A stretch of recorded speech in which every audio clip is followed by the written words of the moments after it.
Jesus começou a ensinar outra vez à beira-mar, e uma numerosa multidão se reuniu em volta dele, de modo que entrou num barco, onde se assentou, afastando-se da praia. E todo o povo estava à beira-mar na praia. Assim ensinava-lhes muitas coisas por parábolas, e durante o seu ensino dizia: escutem, eis que o semeador saiu a semear. E ao semear, uma parte caiu à beira do caminho, e vieram as aves e a comeram. Outra parte caiu em solo rochoso, onde a terra era pouca e logo nasceu, visto não ser profunda a terra. Saindo, porém, o sol a queimou, e porque não tinha raiz, secou-se. Outra parte caiu entre os espinhos, e os espinhos cresceram e a sufocaram, e não deu fruto. Outra, enfim, caiu em boa terra e deu fruto. A semente brotou, cresceu e produziu a 30, a 60 e a 100 por um. E Jesus acrescentou: quem tem ouvidos para ouvir, ouça. Oremos. Ó bendito Pai, quão maravilhoso é sentar com a Tua palavra aberta diante de nós e assim meditar no profundo, ó Deus, e no oculto da Tua palavra. Hoje à noite revela-nos por Tuas misericórdias a Tua vontade para as nossas vidas a partir desse texto. E ajuda-nos, ó Deus, a andarmos em comunhão contigo. Eu te peço que o Senhor anime os corações, encoraje os corações hoje à noite. Aqueles que chegaram aqui pensando em desistir da caminhada, em abandonar o barco, Senhor. Que o Senhor fortaleça a alma deles. Que o Senhor não deixe que o diabo ganhe, tenha vitória sobre a alma desta pessoa. E assim ajuda a Tua igreja, Senhor, ajuda os Teus servos, ajuda a mim, ajuda o Teu povo, pois somos o Teu povo. Em nome de Jesus, fala aos nossos corações, te agradecemos e todos nós digamos amém.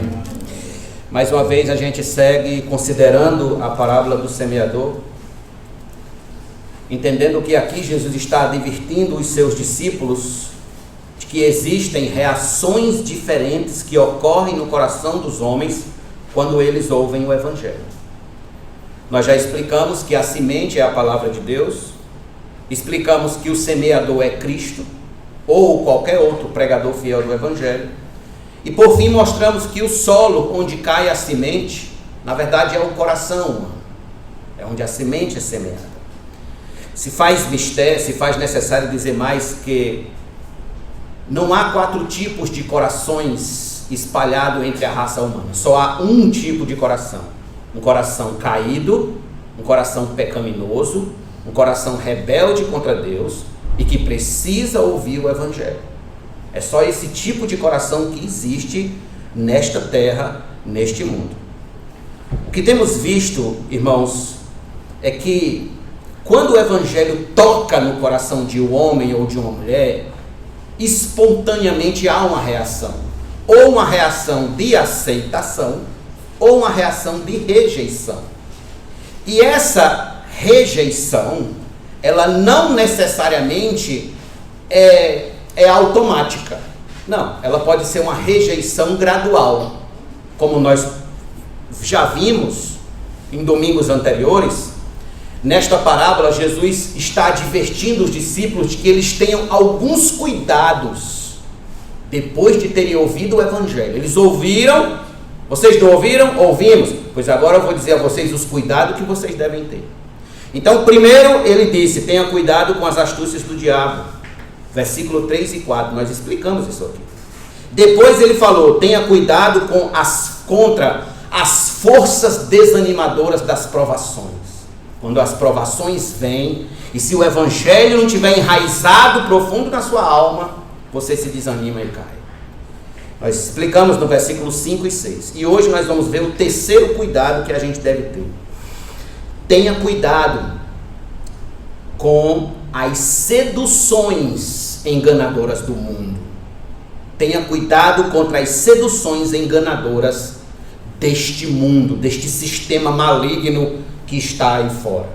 E eu quero que você veja comigo o versículo número 7 e depois os outros 2 versículos onde Jesus explica a parábola. Versículo 7.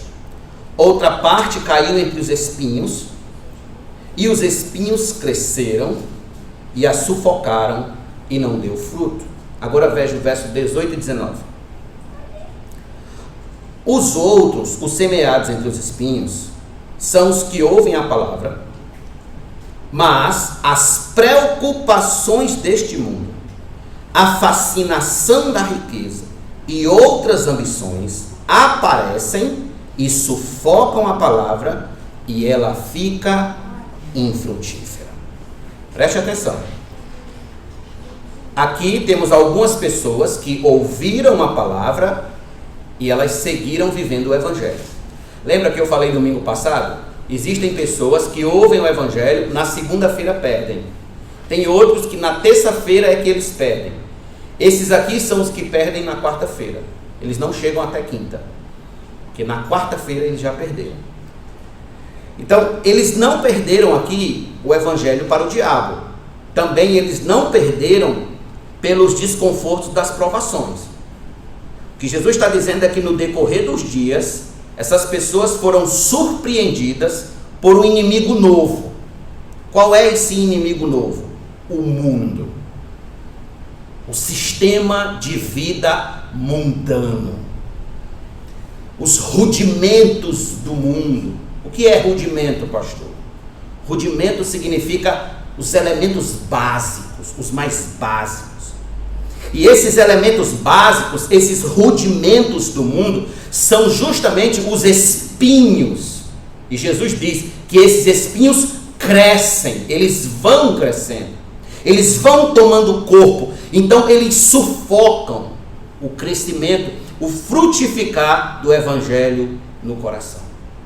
Esses rudimentos são as ofertas, as propostas, as seduções que a nossa carne se inclina para elas. O mundo bem sabe, o sistema do mundo bem sabe o que a nossa carne gosta, o que a nossa carne se alimenta. Então ele faz ofertas para a nossa carne. Por sua vez, essas ofertas, ela tem o propósito de quê? De sufocar o amadurecimento frutífero do evangelho em nossas almas. Ou seja, fazer com que tais rudimentos, tais elementos básicos do mundo ocupem a primazia do nosso coração e tomem de conta da nossa atenção. Irmãos, eu acredito que esta seja a reação mais comum que o evangelho sofre no que diz respeito ao sufocar da sua frutificidade.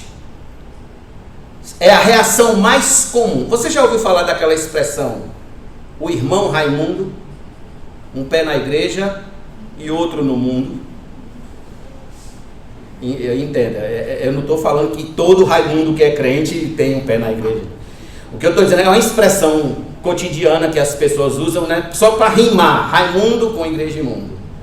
Então, um pé na igreja e no mundo. Então, o que Jesus está dizendo aqui é exatamente isso. É o tipo de pessoas, e a gente vai ver isso com calma agora, que elas têm um pé na igreja e um pé no mundo.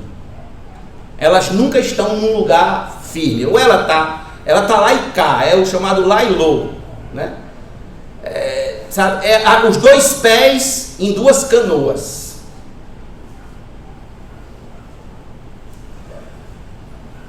Então, quais são, pastor, as seduções, ou melhor, esses espinhos que Jesus nos adverte aqui? Quais são esses espinhos?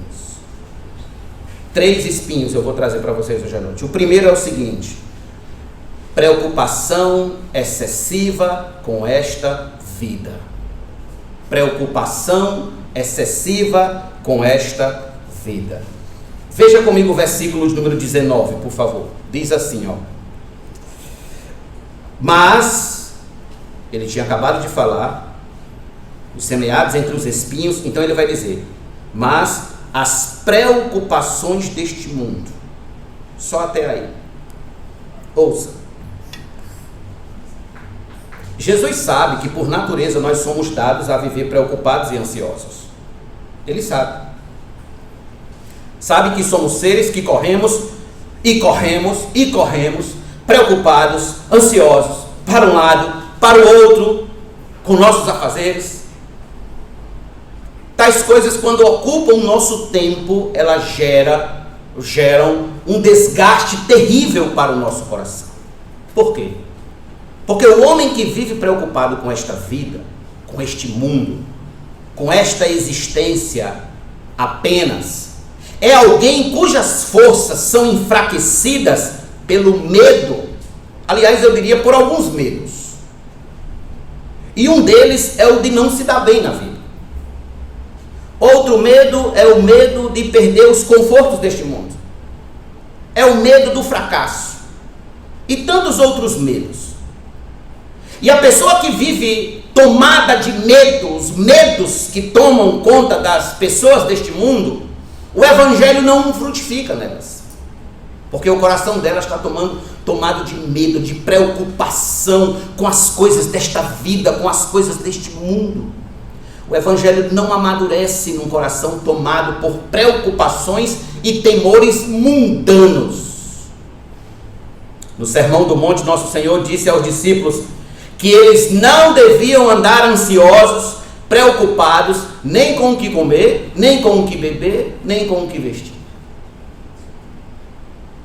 Outro caso clássico, onde Jesus ele condena esse tipo de vida preocupada com este mundo, esta ansiedade que o mundo vive, foi quando ele visitou a casa de Lázaro. E lá na casa de Lázaro aconteceu o seguinte episódio. Abra sua Bíblia comigo em Lucas, capítulo número 10, por favor. E olha o que aconteceu aqui na casa de Lázaro. Lázaro de Betânia. Lucas 10, verso de número 38 a 42.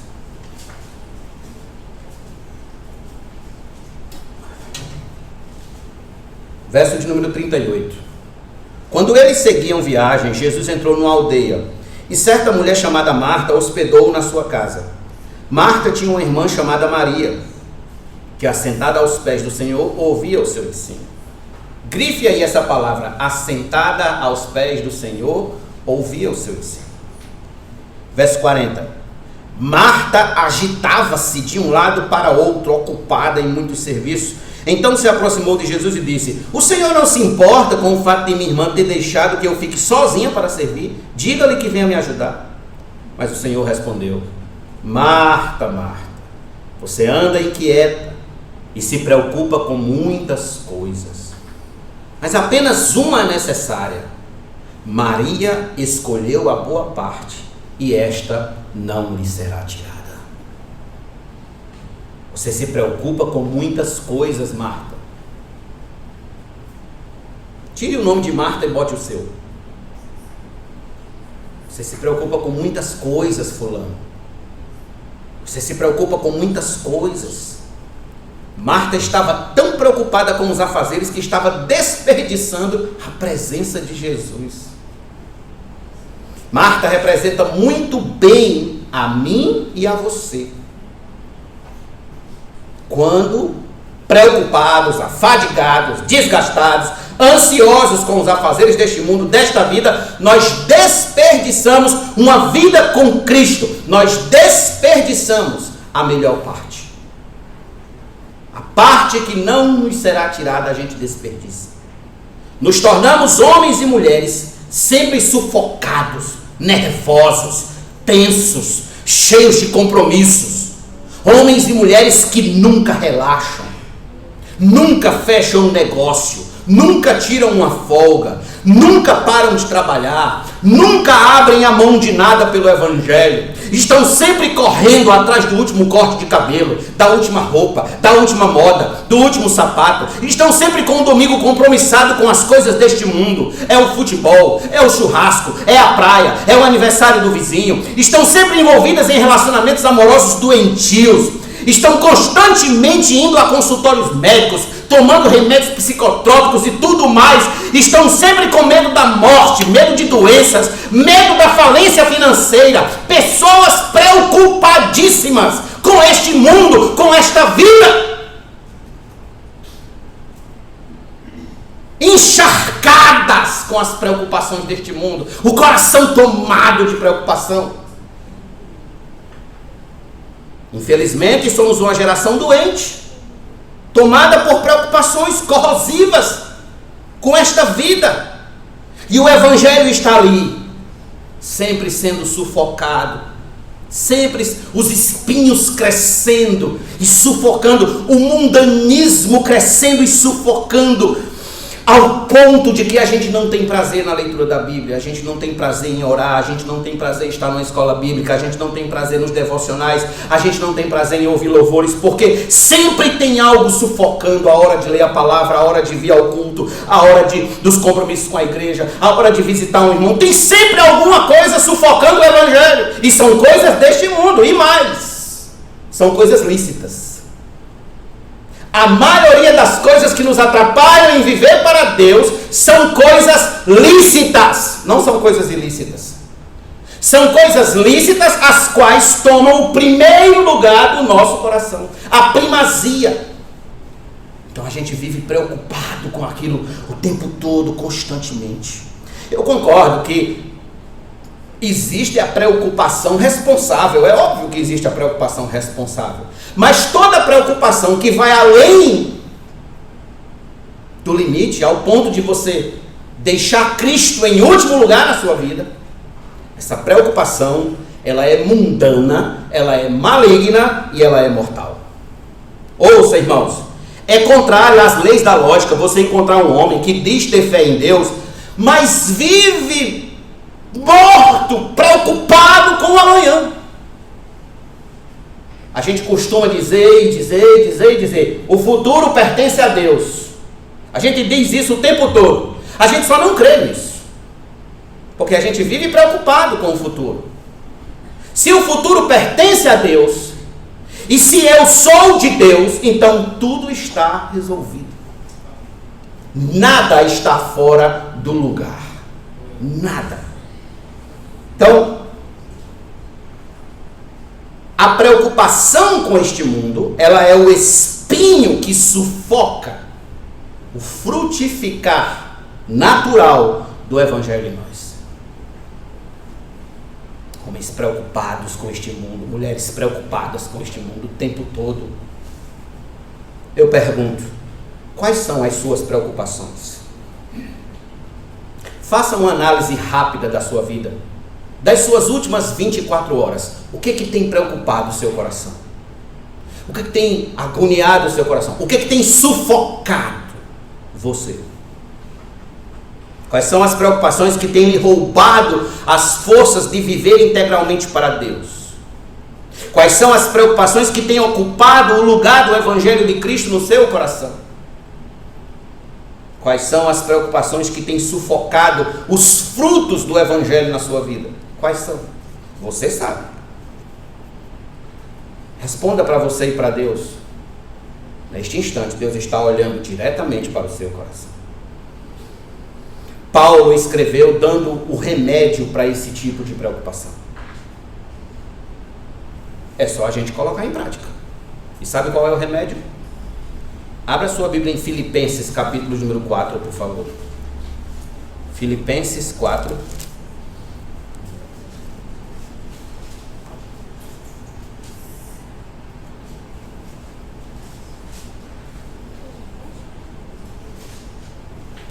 Versos 6 a 8.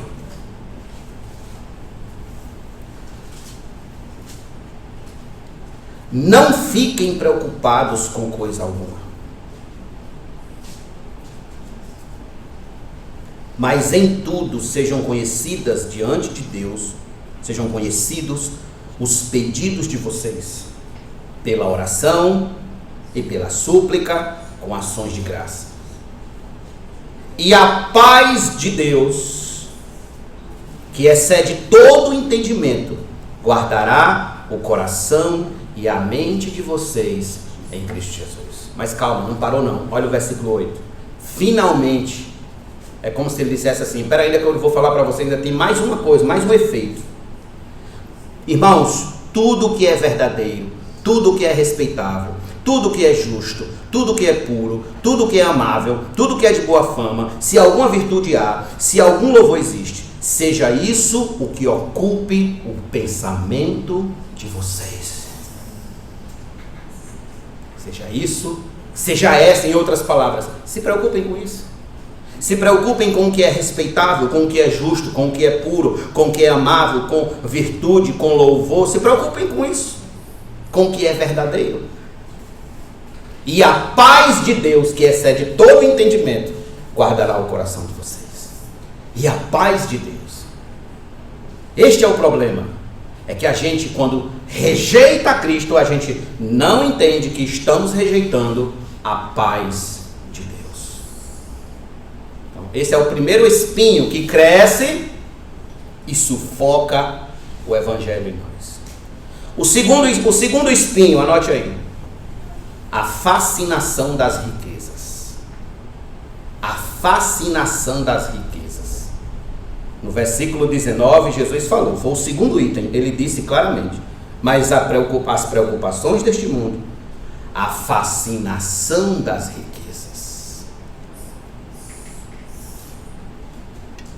Preste atenção nisso aqui. Jesus, mais do que ninguém, sabe que a riqueza em si mesma, ela não é má. A riqueza não é má. A riqueza, ela é uma bênção. O problema é o amor à riqueza. A riqueza, por quê? Porque a riqueza, ela dá ao homem o falso sentimento de autossuficiência. O falso sentimento de que o homem tudo é e tudo pode. Tudo que Adão mais queria no Éden era ser como Deus. A serpente disse para ele, se você comer daquele fruto, você vai ser como Deus. Então Adão dizia, opa, eu quero ser como Deus. O homem rico, ele se acha Deus. O homem rico, de coração caído, de coração apartado do Evangelho, ele já se acha Deus. A riqueza produz no coração do homem caído a falsa ideia de que ele já tem tudo, de que ele não precisa de nada, de que ele não precisa ser salvo de nada, que ele não carece de absolutamente nada. É estranho ao homem rico, irmãos, a necessidade de se submeter a alguém.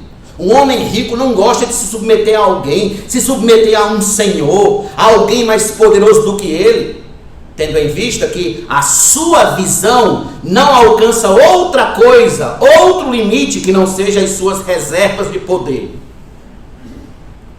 Então o homem rico, a mulher rica, tem o melhor plano de saúde, tem as melhores roupas, tem os melhores transportes, moram nas melhores casas, vai aos lugares mais caros, usa os perfumes mais caros, come as comidas mais sofisticadas, tem tudo ao seu alcance. O rico é alguém que se acha sempre dono da razão, já percebeu? O rico sempre se acha, ele sempre olha para as pessoas de cima para baixo. Sabe qual é a frase predileta do rico? A frase predileta do rico é: você sabe com quem você está falando? Já ouviu isso? Você sabe com quem você está falando? As pessoas que são ricas, poderosas, elas gostam de se apresentar desse jeito. Porque não cabe na cabeça de um homem rico, de um homem poderoso, a ideia de que ele precisa de Deus para alguma coisa. Não cabe na cabeça dele. De que ele precisa da providência de Deus. Não cabe, porque tudo está ali ao seu alcance. O seu dinheiro compra tudo. Daí surge o quê? Arrogância, soberba, orgulho, empáfia.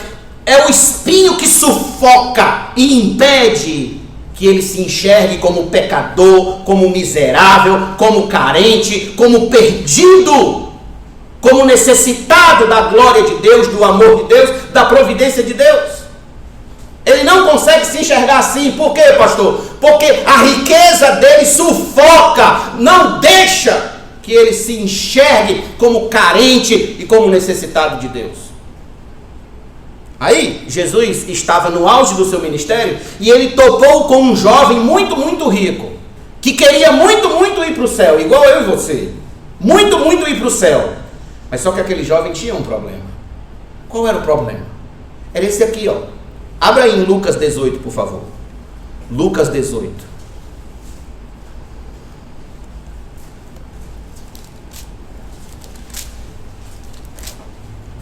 Lucas 18, verso de número 18 em diante.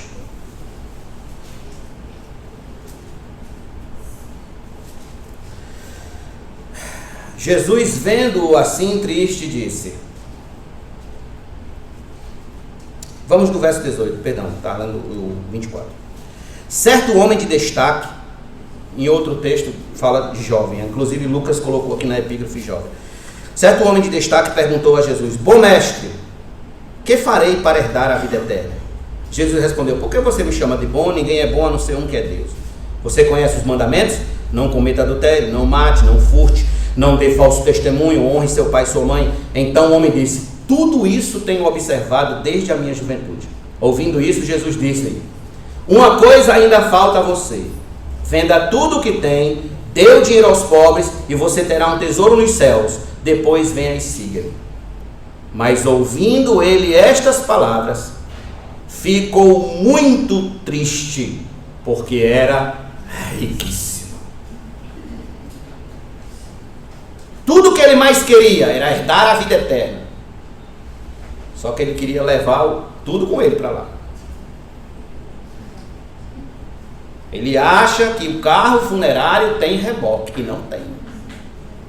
Carro funerário não tem reboque, paletó de defunto não tem bolso, e caixão não tem gaveta.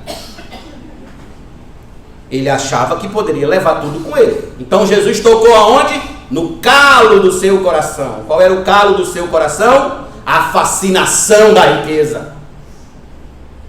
Fascinação da riqueza. Este era o seu problema. E este, muitas das vezes, é o problema da gente também. Quantos não são os que, assim como esse jovem, rejeitam o evangelho por causa das suas riquezas, dos seus bens materiais, dos seus tesouros terrenos? Quantos? E às vezes, irmãos, o tesouro terreno não é necessariamente dinheiro, ouro. Às vezes o tesouro terreno, aliás, às vezes não, o tesouro terreno é tudo aquilo onde está o nosso coração em primeiro lugar. Pode ser um filho, pode ser um casamento, pode ser um emprego, pode ser qualquer outra coisa que nós tenhamos em primeiro lugar nas nossas vidas, o qual a gente não tem a coragem de lutar para que Jesus seja em primeiro lugar na nossa vida. Pronto, ali está o nosso tesouro neste mundo. Então perceba, as pessoas que querem ir para o céu, elas até gostam de ouvir o evangelho. Gostam. Quem não gosta? Na Marinha Americana eles têm um ditado assim: todo mundo quer ir para o paraíso, ninguém só não quer morrer. Mas todo mundo quer ir para o paraíso. Então as pessoas gostam do evangelho, acham a mensagem muito linda, alguns chegam a chorar, outros se batizam. Mas quando são postos à prova entre suas riquezas e o evangelho, entre aquele tesouro mundano e o evangelho, elas preferem o tesouro mundano. Abandonam o evangelho. Por isso que Jesus disse, ele vai dizer inclusive aí no versículo 25, é mais fácil passar um camelo pelo fundo de uma agulha do que entrar um rico no reino de Deus. Meu amigo, escute isso. A entrada no reino de Deus não é como a entrada nos reinos deste mundo. Para você entrar nos reinos deste mundo, você tem que ter influência, você tem que ter força, você tem que ser forte, tem que ser rico, tem que se vestir bem, você tem que ter dinheiro. É assim que se entra nos reinos deste mundo. Mas como é que se entra no reino de Deus, pastor? Se entra no reino de Deus da seguinte forma. Abra em Mateus capítulo 18. Veja o que Jesus disse, como é que se entra no reino de Deus. Mateus 18.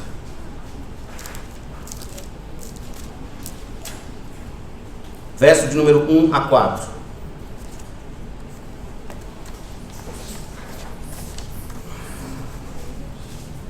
Naquela hora os discípulos se aproximaram de Jesus e perguntaram: quem é o maior no reino dos céus? E Jesus chamou uma criança, colocou-a no meio deles e diz: em verdade lhes digo, Se vocês não se converterem e não se tornarem como crianças, de maneira nenhuma entrarão no reino dos céus. Portanto, aquele que se humilhar como esta criança, este é o maior no reino dos céus. Veja que magnífico nós temos aqui. Veja que coisa maravilhosa nós temos aqui. Não é pelo valor do seu carro, nem pelo valor da sua roupa, nem pelo valor do que você tem no banco, nem pela casa que você tem, nem pelo poder que você tem, a influência que você tem. Não é por nada disso. É se tornando como uma criança. E sabe o que isso significa? Isso significa humilhação. Para nós, homens e mulheres, cheios de si, se tornar como uma criança. O que significa se tornar como uma criança? Se tornar como uma criança é nada saber, é nada poder, é nada se arrogar, de nada se arrogar, é não ter opinião formada acima da opinião da palavra de Deus. É você estar sujeito completamente ao Pai. Isso é ser como uma criança. A essência da mensagem do Evangelho é esta: o homem precisa de Deus, precisa humilhar-se debaixo da potente mão de Deus, precisa reconhecer que ele nada sabe, nada é e nada pode. Caso contrário, se ele não for como uma criança, ele está fora do reino de Deus. Fora! Absolutamente fora. E deixa eu trazer algo digno de nota aqui também, irmãos. Nós estamos falando dos ricos, né? Mas não é prejudicado somente aquele que é rico e vive dessa fascinação. É prejudicado também aqueles que são fascinados, mas não são ricos. Ou seja, são aqueles que são fascinados pela riqueza, não são ricos, mas querem ser ricos a todo custo. E aí é um problema. Olha o que o apóstolo Paulo falou, escrevendo a Timóteo. Olha o conselho que ele disse a Paulo. Meus irmãos, esse texto aqui, ele é mais claro que o sol do meio-dia. Primeira carta de Paulo a Timóteo, capítulo 6, versículos número 9 e 10.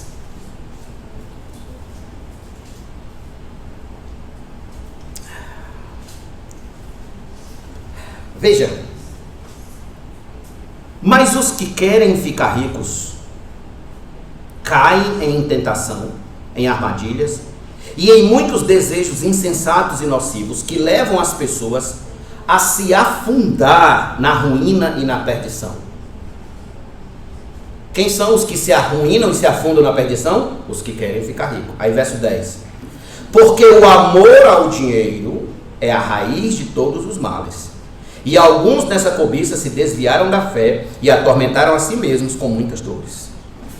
Veja, essas pessoas, elas não têm riquezas, mas elas amam o estilo de vida dos ricos. Elas invejam os ricos. Elas querem o que os ricos têm. E elas estão dispostas a tudo. Inclusive, e principalmente, a rejeitar o Evangelho. A abandonar o Evangelho.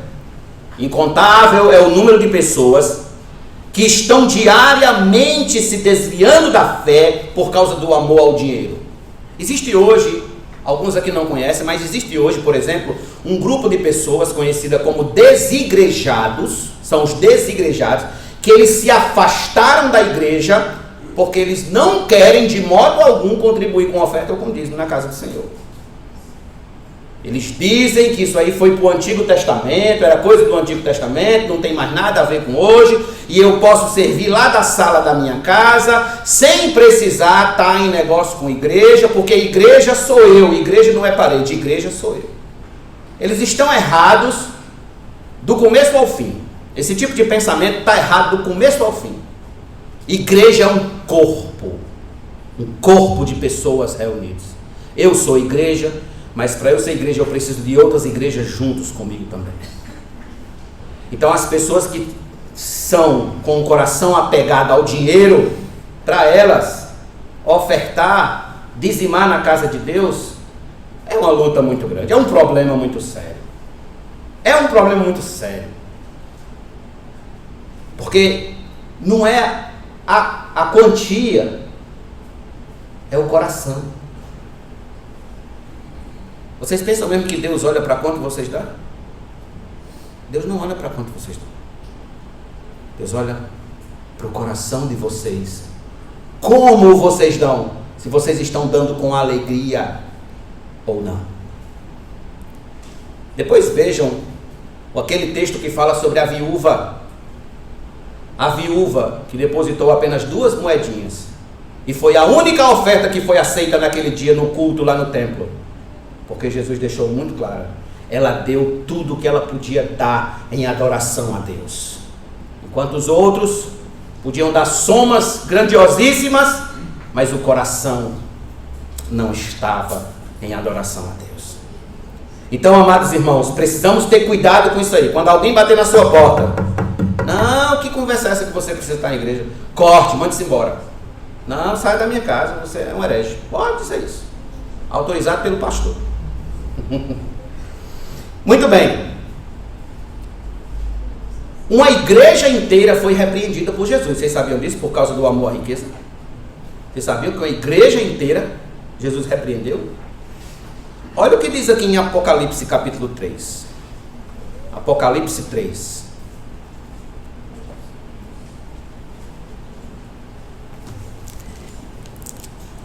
Versículo de número 14 em diante. A igreja de Laodiceia.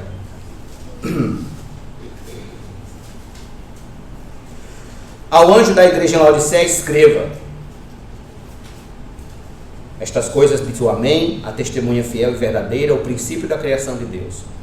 Conheço as obras que você faz, que você não é frio nem quente. Quem dera você fosse frio ou quente. Assim, porque você é morno e não é nem quente nem frio, estou a ponto de vomitá-lo da minha boca. Você diz: sou rico, porque Laodiceia era uma cidade muito rica. E os irmãos daquela igreja, e aquela igreja era muito rica. Mas veja, sou rico, estou bem de vida e não preciso de nada. Mas você não sabe, olha como é que Jesus diz que ela é, que você é infeliz, miserável, pobre, cego e nu. Aconselho que você compre de mim ouro refinado pelo fogo, para que você seja de fato rico.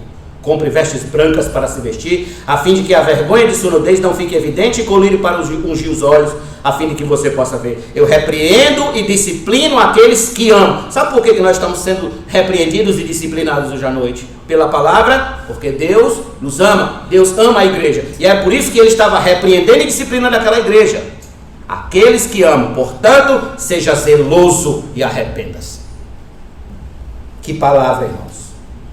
Esta é a condição do homem mais rico dessa terra. O homem mais rico dessa terra, que não tem Cristo, no céu, ele é infeliz, miserável, pobre, cego e nu.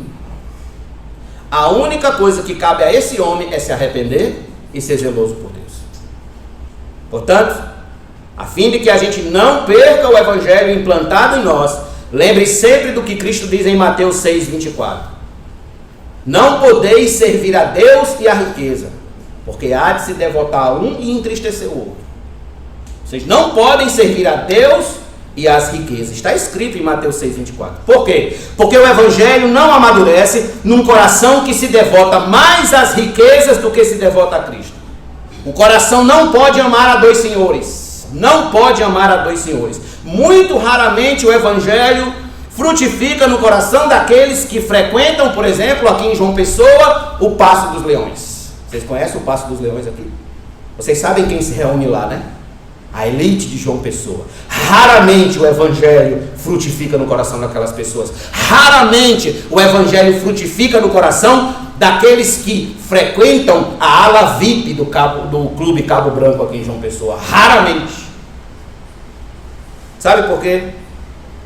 Porque eles amam as riquezas. Deixe-me perguntar, a quem seu coração ama mais? A Deus ou as riquezas? Onde está o seu coração? Nos tesouros desta terra ou nos tesouros do céu? Vocês já leram o que está escrito aqui em Provérbios 28? Veja que interessante nós temos aqui na sabedoria. Provérbios 28, versículo número 22.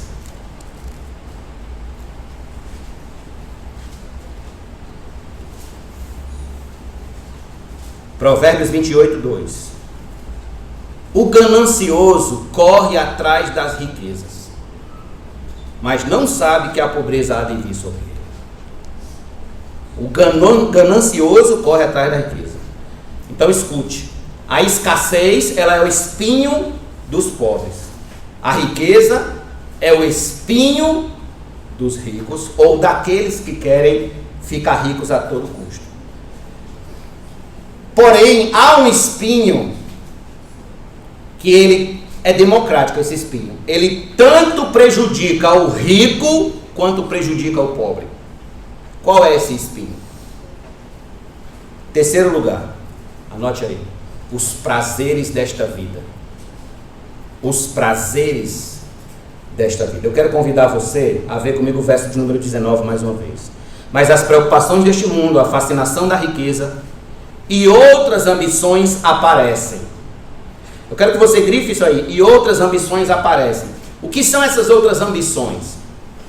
Vamos fazer a Bíblia interpretar a própria Bíblia, certo? Então vá comigo para Lucas, capítulo número 8. Lucas 8.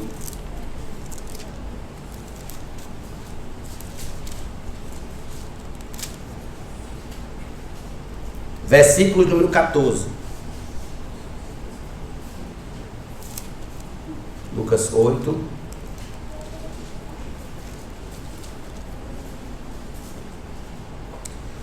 A parte que caiu entre os espinhos são os que ouviram e no decorrer dos dias foram sufocados com as preocupações, as riquezas, agora veja, e os prazeres desta vida. As ambições que aparecem são os prazeres desta vida. Aqui, irmãos, temos o que eu acabei de falar, é um espinho democrático.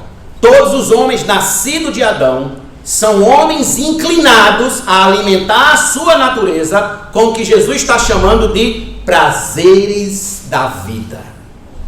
Prazeres da vida. Ou melhor, escreva aí, prazeres da carne. O que é a carne?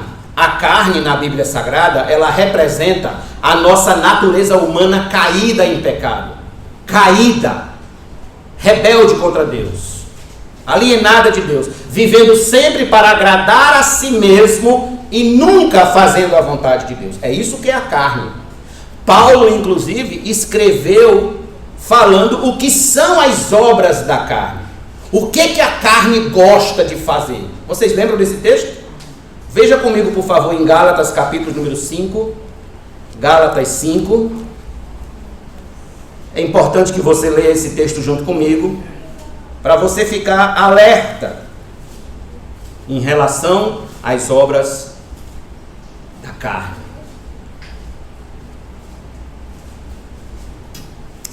Verso de número 17. Aliás, vamos do verso 19. Ora, as obras da carne são conhecidas e são imoralidade sexual, impureza, libertinagem, idolatria, feitiçarias, inimizades, rixas, ciúmes, iras, discórdias, divisões, facções, invejas, bebedeiras, orgias e coisas semelhantes a estas. Declaro a vocês, como antes já os preveni, que os que praticam tais coisas não herdarão o reino de Deus. Observe, todas essas obras da carne que Paulo listou são obras que os homens, quando eles vão praticar, eles não praticam chorando não, hein? Eles não praticam lamentando não. Eles não praticam reclamando não. Pelo contrário, eles praticam sorrindo. Praticam se alegrando, praticam dançando e festejando. Por natureza nós amamos as trevas. Por natureza nós somos inclinados a amar as sensações do pecado. Por que as pessoas pecam? O salário do pecado é a morte. Tá certo, eu sei. Mas por que as pessoas pecam? Por causa do prazer que o pecado oferece. O prazer ilusório que ele oferece à carne. E essa, Paulo vai dizer no versículo 17 aí, é a luta do espírito contra a carne e da carne contra o espírito, porque eles são opostos entre si, então eles ficam guerreando, eles ficam lutando.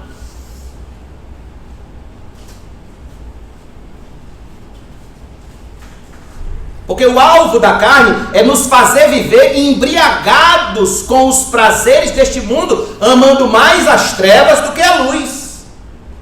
Este é o alvo da carne, é o alvo do pecado. Tanto o pobre quanto o rico, eles caem em desgraça quando se fala de prazeres da carne. Todos dois. Por quê, pastor? Porque a cachaça que embebeda o pobre também embebeda o rico. O uísque que embebeda o pobre também embebeda o rico. O forró imoral que o pobre dança, o rico também dança. O sexo ilícito que o pobre pratica, o rico também pratica. O uso de drogas que acontece na casa do pobre também acontece na casa dos ricos. As farras dos pobres também é praticado pelo rico.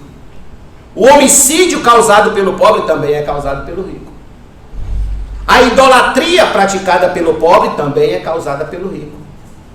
A ira, a inveja, o ciúme, a discórdia, a deslealdade, tudo isso que os pobres vivem, os ricos também vivem.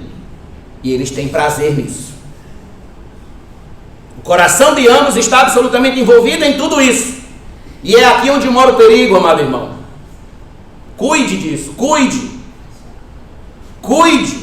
Porque o perigo é o de deixar com que essas coisas sufoquem o evangelho plantado em nós e assim estejamos em perdição eterna. Quando Jesus pregou o seu sermão profético em Mateus 24, Jesus fez um alerta muito sério, dizendo as seguintes palavras. Abra comigo em Mateus 24, por favor. O sermão profético de Jesus, Mateus 24, vamos ler do verso 36 ao 39. Ele estava falando sobre a sua vinda, e ele estava exortando a todos a estarem vigilantes, acordados, espertos, alertas. Então ele disse: mas a respeito daquele dia e hora, ninguém sabe a hora que ele vai vir, nem os anjos, nem dos céus, nem o Filho, senão o Pai. Pois assim, agora veja, como foi nos dias de Noé, assim será também a vinda do Filho do Homem.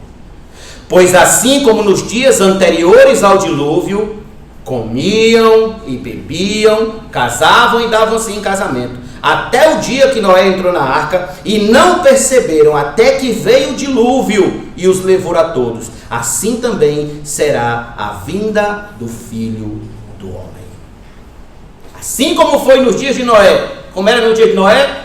Farra, festa, casamento e tal, e praia, e churrasco, e tudo mais que se possa imaginar, e entretenimento, e delícias desta vida, e coisas, curtições dessa vida, e por aí se vai, até que Noé entrou na arca.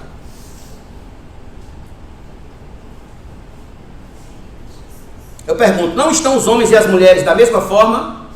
Bebendo, comendo, farreando, usando drogas, adulterando, se entregando aos vícios, entregando-se ao homossexualismo, casando, dando-se em casamento, sem qualquer preocupação com a vinda de Cristo. Não é assim que os homens estão?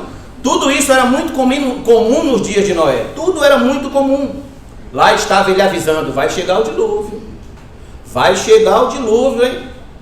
Vai chegar o dilúvio. E o povo na farra, na gandaia. O povo na bagaceira. Vai chegar o dilúvio. O que é que a gente está fazendo hoje? Jesus vai voltar. Jesus está voltando, viu? E a qualquer momento, eu não sei a hora, nem os anjos, nem ele mesmo. O Pai, isso está nas mãos do Pai. O Pai é que sabe a hora. E a qualquer momento, inclusive pode ser agora.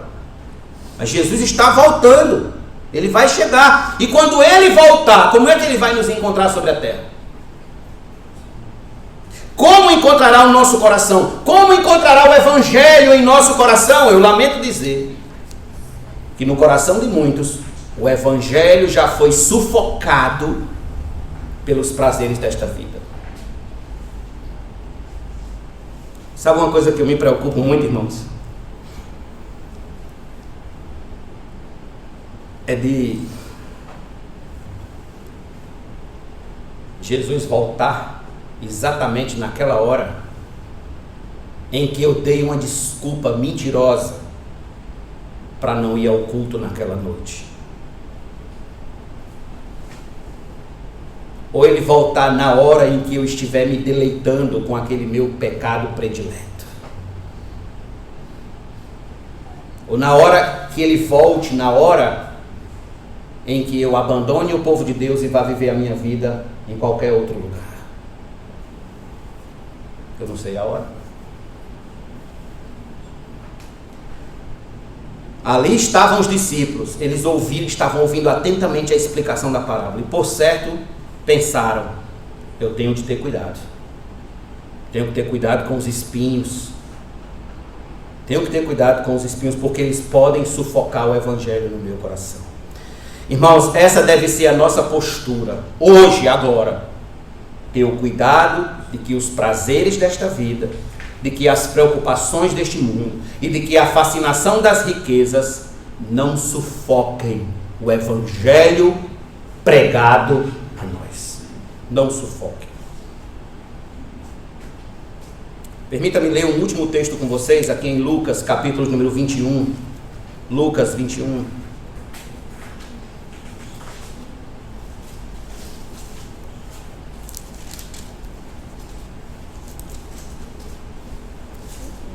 Verso de número 34 e 36. Eu não sei se os irmãos sabem, deixa eu contar isso aqui rapidinho, enquanto os irmãos procuram o texto. Dos 10 aos 18 anos, eu era músico, eu era baterista, e eu tocava em bandas de forró, na noite. A maioria aqui já sabe dessa história. Mas, irmãos, quando eu tinha 18 anos, que foi quando eu ouvi o Evangelho e conheci a Cristo, eu me lembro que eu fui ensaiar numa banda ainda, uma última banda que tinha me contratado, e eu fui ensaiar nessa banda, e eu já era crente, já tinha sido convertido por Deus ao Evangelho. E naquele momento o meu coração já não teve mais alegria nenhuma naquele lugar, e eu comecei a pensar que enquanto eu batia as baquetinhas num forró, famílias eram destruídas, adultérios estavam acontecendo, gente estava sendo morta, se entregando aos vícios, drogas estavam rolando dentro daquela festa. Enfim, eu estava tocando no inferno. Eu saí daquele ensaio para nunca mais voltar.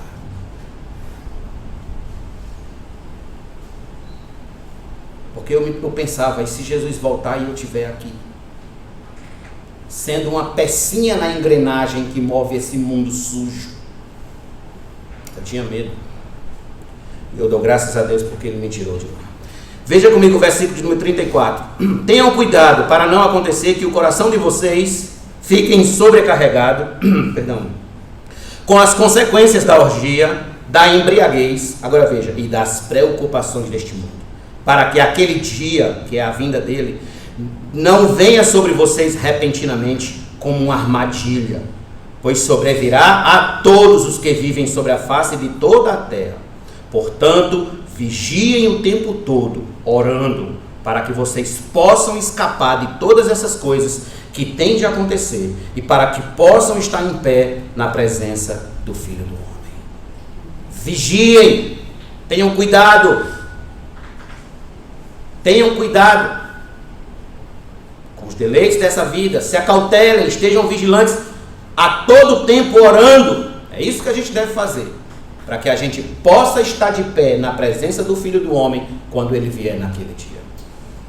Irmãos, essa deve ser a nossa postura hoje. Ter o cuidado de que os deleites desta vida não sufoquem o Evangelho em nosso coração.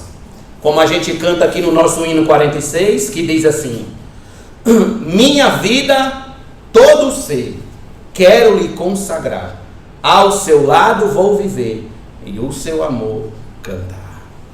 Todo ser você tem que consagrar a Deus. Então permita-me concluir dizendo que Cristo seja o nosso prazer, que Cristo seja o nosso deleite, a nossa alegria, a nossa felicidade.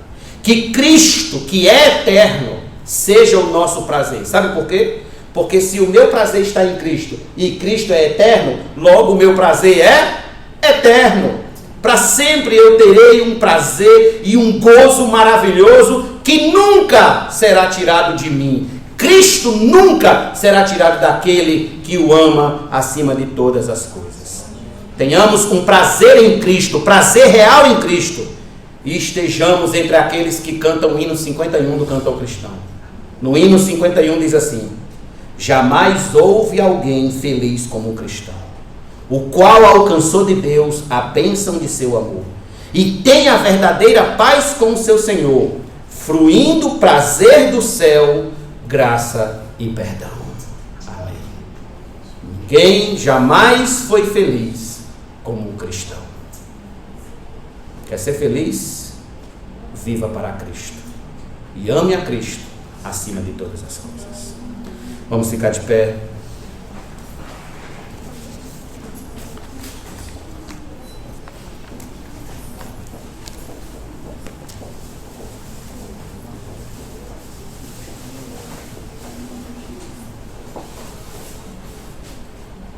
Quais são as preocupações que têm sufocado o Evangelho no seu coração? Quais são as fascinações deste mundo que têm rondado a sua alma para lhe tirar do foco da vida com Deus? Quais são os medos, temores? Quais prazeres estão sendo oferecidos a você